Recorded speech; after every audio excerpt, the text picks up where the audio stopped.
In our exercise science major and our strength and conditioning concentration, we want students to do more than just learn concepts in a textbook.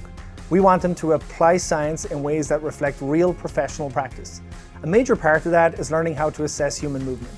Many of our exercise science students go on to become physical therapists, occupational therapists, athletic trainers, and strength coaches.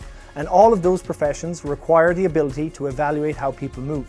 One exciting way we're doing that is through the use of OpenCap, which uses AI and smartphone video to make biomechanical assessment far more accessible. In the past, this type of analysis often required expensive equipment, specialized lab spaces, and a great deal of time.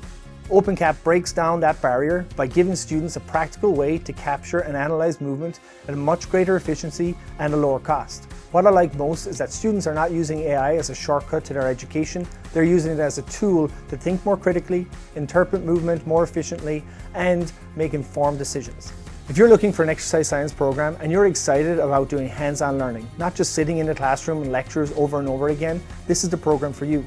We have equipment like OpenCap and many more things that allow you to go out into the community, test elderly population, test our athletes, and test high school students so that you can get hands-on learning. You can get used to working with people in person and preparing you for your future.